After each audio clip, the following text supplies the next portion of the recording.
Hey folks, rinimt here, and welcome to the prologue demo for I'm Making a Monster. Huge thanks to the developer for the access for the demo. And, well, let's start. Alright. Gonna change our name, our pronouns, change pronoun every time. Okay, so you can do multiple.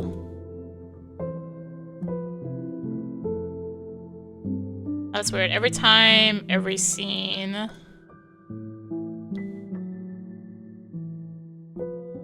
Yeah, it's a little weird going back and forth. Oh, we'll go with they, she, they. Don't get the name. Anyway, submit. The year leading up to it was much like any other. The moments loop in Ophir's mind, ceaseless and rough as river rapids, if they had known. Ophir is at the beach. They're guarding in the spot Delaney claimed while she grabbed snacks. Don't move an inch, she said. Ophir considers the blowing sands lifted by the chilly breeze coming off the water, then looks up to the clear sky. They wish they'd brought a book. They shiver slightly. Summer wasn't supposed to be so cold. Go after Delaney. Ophir sits down their hat and throws some cheap sunglasses on top of it, hoping the combined weight will be blown away. They take a second to admire their handiwork, then set off after Delaney. 2 minutes and 200 meters later, Ophir spots Delaney in a long ice cream line. She's balancing a melting slushie on a pizza box. She raises an eyebrow when she sees Ophir but smiles. Some spot guard you are. Next time you can do all the fetching and I'll take the easy job. Ophir smiles and picks up their pace to reach her. But they've been so lonely. I was so lonely. I just couldn't bear another moment without you. Ophir bats their eyelashes dramatically. Delaney rolls her eyes. If you talk like that, of course I'm gonna cave. Ophir smiles. It's not my fault that you're predictable. Delaney narrows her eyes. You're pushing it, Sunday. My bad. My bad. You are wonderful. I want to experience the loveliness of waiting in line for food alongside you. She grins. That's more like it. She glances at the food in her hands. While you're here eating with me, you might as well help carry this. She hands out the food and Ophir laughs. I suppose this is my deserved punishment. Could they have shared more time together? Ophir reclines against the park bench. Delaney left to use the bathroom, and Ophir's been conjuring small flames above her fingers to pass the time and keep the autumn chill at bay. The bench is hard and its seat awkwardly angled. Ophir shifts uncomfortably. She notices some movement in the corner of her eye and turns to see a sausage vendor.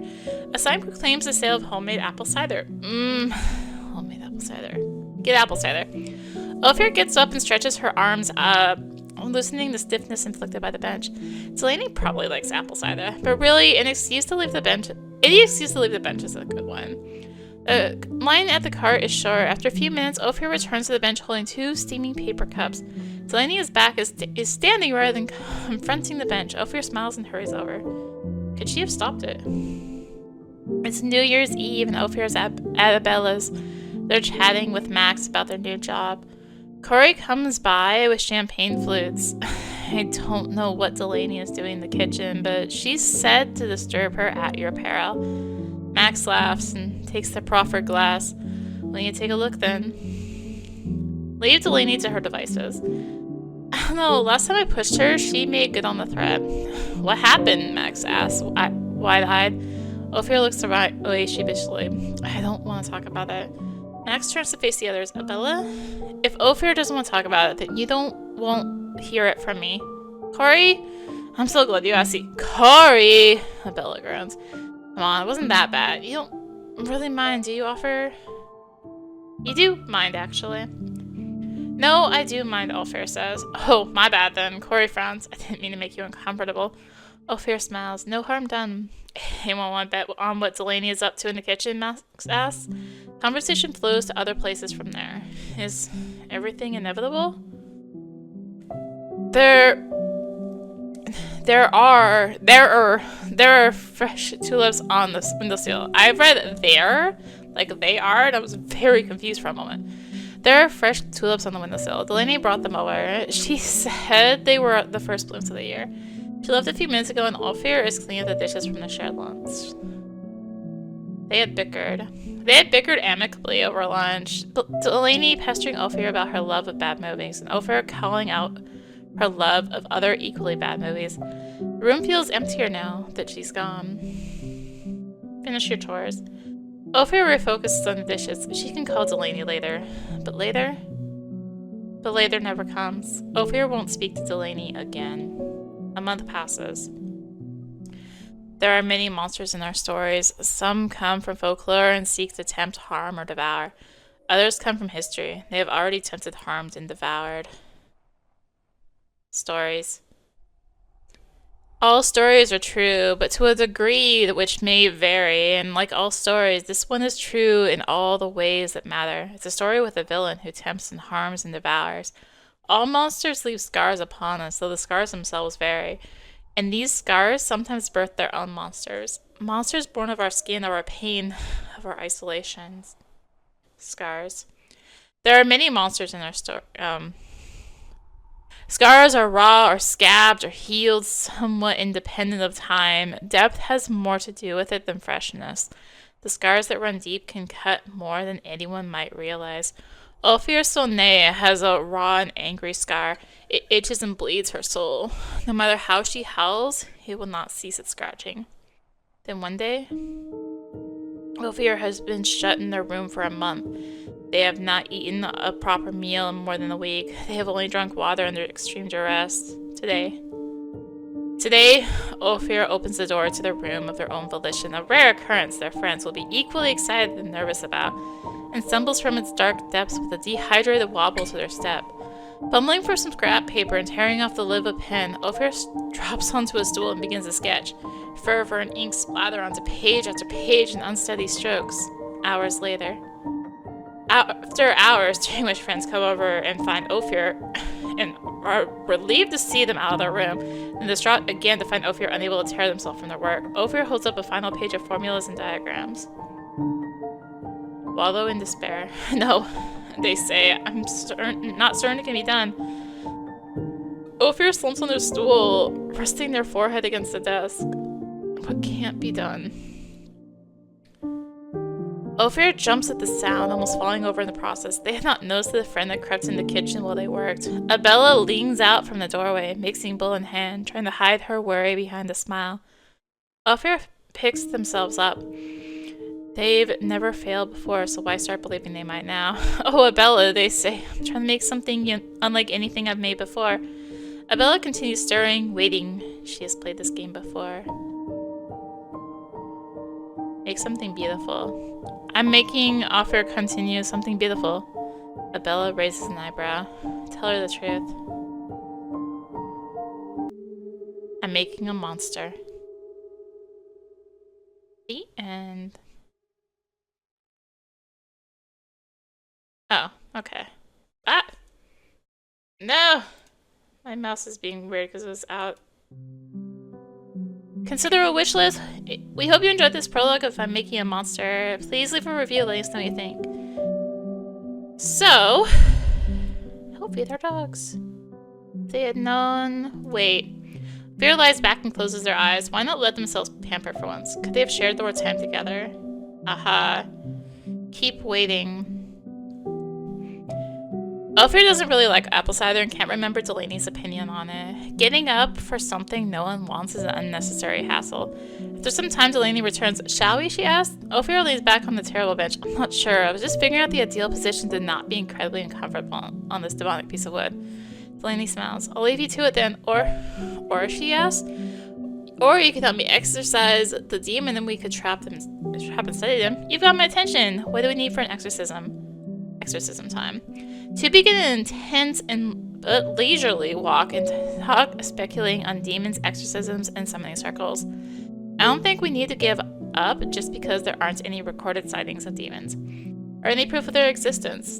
Delaney laughs. All the more glory for us once we catch this. Many plans are formed, but alas, nothing comes of them. The sun begins to set and goodbyes are made. We'll get them next time. Could she have stopped it? Alright, agree with Max and storm the kitchen. Ophir grins, absolutely. Max begins to run for the kitchen. Onwards! Ophir and Max charge at the closed kitchen door, only bounce off something a foot before it. Damn, she's worded it. Give me a candle in 5 minutes. Ophir starts rolling up their sleeve. Got it. Max runs off for their bag.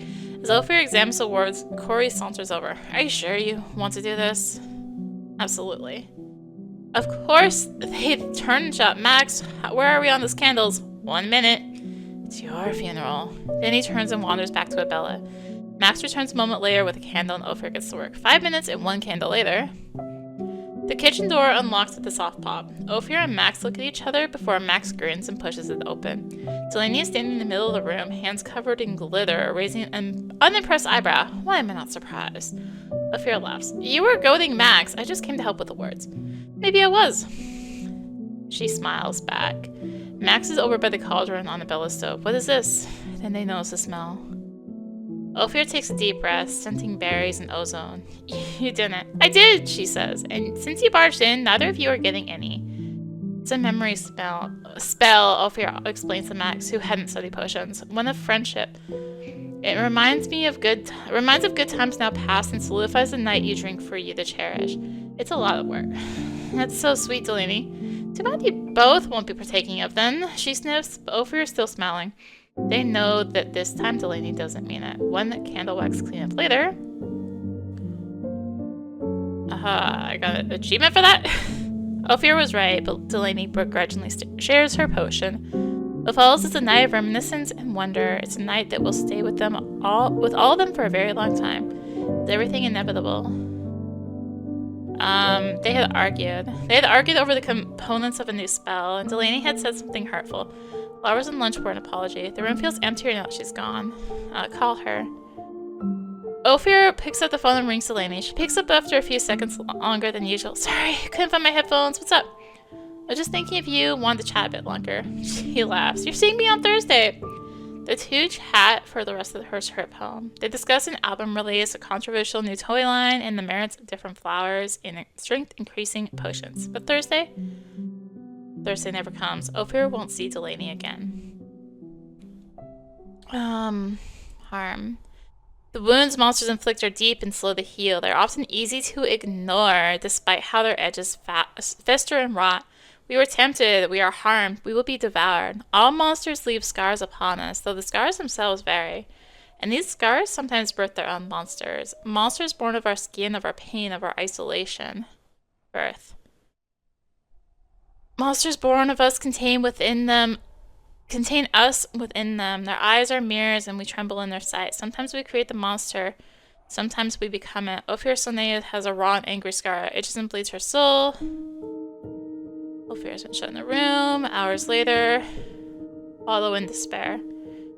Wait, that was the one I did before, wasn't it? Shoot. Make something horrific. Making something horrific. Abella raises an eyebrow.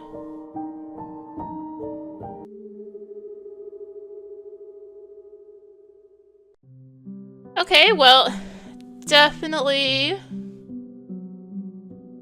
gonna be interesting to see how some of that changes. And right now in the prologue, it's definitely like leading to the same result, it seems.